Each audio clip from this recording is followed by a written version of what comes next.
The state of homelessness in Southern California is dire. Oftentimes, you can't get immediate help if you're not severely homeless. And how does that affect the person who was just laid off and all they need is 3 months to get on their feet compared to someone who has a drug addiction, someone who's coming out of the foster care system? The themes last year were really, how can we get housing now because of what was happening with COVID? Now it's, how can we act? How can we work together to bring more housing to the market faster? Being able to have the conversations with service providers and with community college district and with LAUSD and with private organizations like Central City Association and bringing those people to the table, working with us and the real estate community, the people that are going to build and try to finance and do that are the really important parts of the conversation. Today we discussed all sorts of issues, creativity in housing, the bottlenecks that are involved with development and housing. ULI does a great service not only regionally in bringing our local development community and finance community and legal community and brokerage community together, but also it allows us to go and visit other cities to talk about city planning and what they're doing.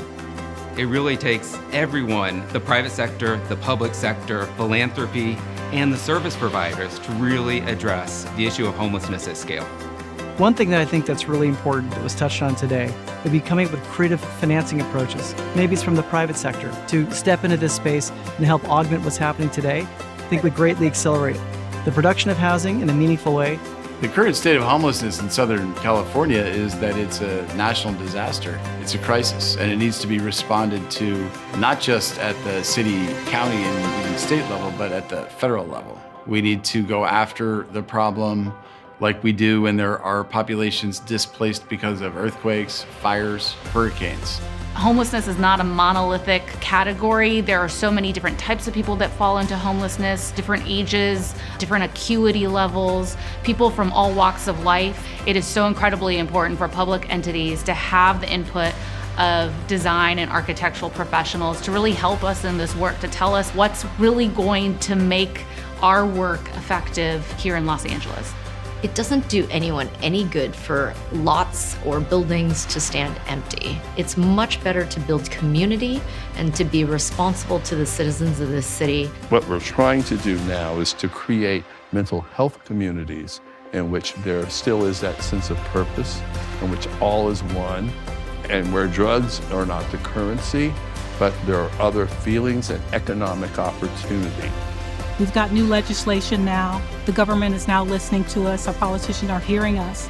But they need to really help us move the dial to eliminate CEQA, to reduce some of the permitting processes, to make plan check more efficient. Because without that, it's going to take us longer to build, and the longer it takes to build, the more expensive it is. Nowhere should it take over $1 million a unit to house an individual or family who's experiencing homelessness. The government needs to find a way to drive down the cost of capital for affordable housing projects, and that is ripe for innovation. But the role of private enterprise should be driving innovation and scalability.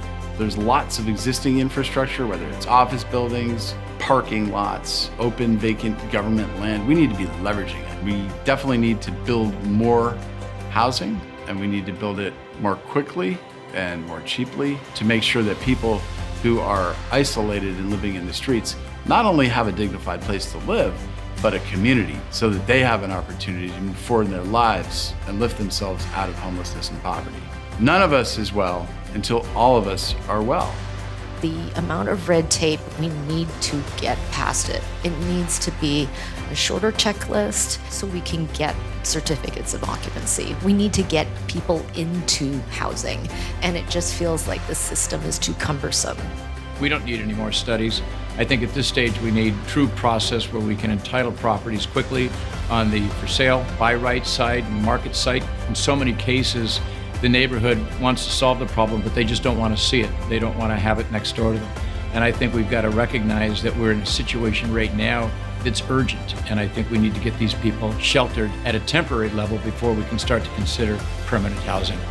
How do we connect the member expertise of ULI members who are experts in commercial real estate and finance with the commitment and expertise of service providers that have been working in this space for years? The goal is magical things can happen and we can unleash the potential of more units that are rapidly deployable and cost effective. I think a really easy way to get involved with the cause is to just simply visit uli.org/homelessness. There you'll find a variety of case studies, information on past events, archives of best approaches, and content that can inspire your local work in your own community.